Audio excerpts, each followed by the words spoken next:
দর্শক, এখন টিভির ডিজিটাল লাইভে আপনাদের প্রত্যেককে জানাচ্ছি স্বাগত। আমরা এই মুহূর্তে রয়েছি চট্টগ্রাম নগরীর বহদ্দারহাট নূরনগর হাউজিংয়ের একটি বাসায়। বলে রাখি যে এই বাসাতে ঠিক 1 ঘন্টা আগেই মূলত র্যাব গোপন সংবাদের ভিত্তিতে একটি অভিযান পরিচালনা করে। সেই অভিযানে আসলে বিদেশি অর্থ অর্থাৎ ডলার, রিয়াল, ইউরো এবং দেশি অবৈধ জাল নোট তারা উদ্ধার করেছে। আমরা দেখতে পাচ্ছি এখানে ডলার যেমন রয়েছে, কয়েক বান্ডেল ডলার কিন্তু আমরা এখানে দেখতে পাচ্ছি। পাশাপাশি ইউরো রয়েছে কয়েক বান্ডেল, অনেকগুলো। তারপরে রয়েছে রিয়াল, রয়েছে দিনার, রয়েছে এরকম প্রায় 200 বান্ডেলের উপরেই কিন্তু জাল নোট তারা উদ্ধার করেছে এবং এটার সাথে যে ব্যক্তিটি জড়িত তাকেও কিন্তু আটক করা হয়েছে। তার নাম হচ্ছে তামজিদ উদ্দিন। তিনি আসলে এই চলতি বছরের জুন থেকে মূলত এই জাল নোটগুলো তৈরি সহ অন্যান্য বিপণনের যে কার্যক্রম সেটি করে আসছিল এবং তিনি প্রাথমিকভাবে যেটি জানিয়েছেন সেটি হচ্ছে দারাজের মাধ্যমে মূলত এই টাকাগুলো তিনি বিপণন করতেন।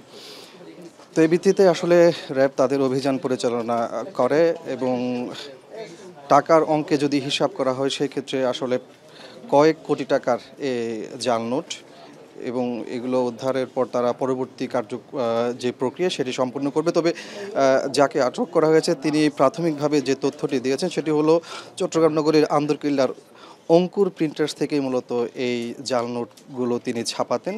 প্রাথমিকভাবে তিনি এর সত্যতা নিশ্চিত করেছেন, যদিও আমরা জানতে পেরেছি এর মধ্যে র্যাবের একটি চৌকস টিম তারা আন্দরকিল্লাতে যে প্রিন্টার্স থেকে এই জাল নোটগুলো ছাপানো হয়েছে সেখানে অভিযান পরিচালনা করেছে। হয়তো কিছুক্ষণ পর আমরা সেখান থেকেও বিস্তারিত তথ্য জানতে পারবো। তবে এই মুহূর্তে আসলে যে বাসাটিতে অভিযান পরিচালনা করা হচ্ছে সেখান থেকে তারা ডলার, এরপর ইউরো, দেশীয় টাকা, একই সাথে বিদেশি আরও বিভিন্ন ধরনের নোট তারা উদ্ধার করেছে এবং তার পরিমাণও কয়েক কোটি টাকা ছাড়িয়ে যাবে এমনটি ধারণা করা হচ্ছে।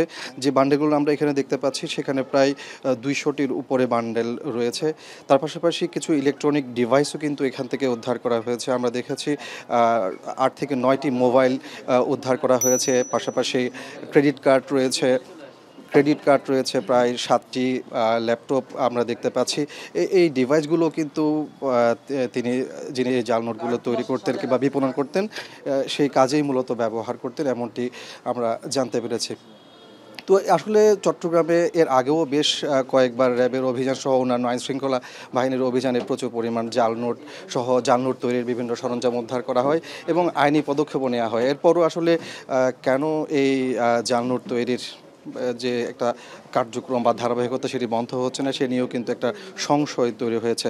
তো এই ছিল মূলত আজকের র্যাবের যে অভিযান নূরনগর হাউজিং সোসাইটিতে, সেই অভিযানের সবশেষ তথ্য।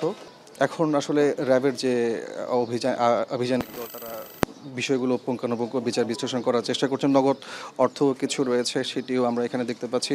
কম্পিউটার সহ অন্যান্য ডিভাইসগুলো তারা এখান থেকে সংগ্রহ করেছেন। আসলে কিভাবে কারা কারা এই জাল নোট তৈরির সাথে জড়িত, এটি বড় কোনো সিন্ডিকেট কিনা সেই বিষয়গুলো আসলে খতিয়ে দেখা হচ্ছে। যেহেতু নগরীর আন্দরকিল্লা অঙ্কুর প্রিন্টার্স থেকে এই টাকাগুলো ছাপানোর কথা যাকে আটক করা হয়েছে তিনি প্রাথমিকভাবে স্বীকার করেছেন। এই মুহূর্তে আসলে সেখানে অভিযান চলছে। অভিযানের পরেই মূলত জানা যাবে কত বড় সিন্ডিকেট আসলে এই জাল নোট তৈরির সাথে জড়িত এবং কিভাবে তারা এই জাল নোটগুলো।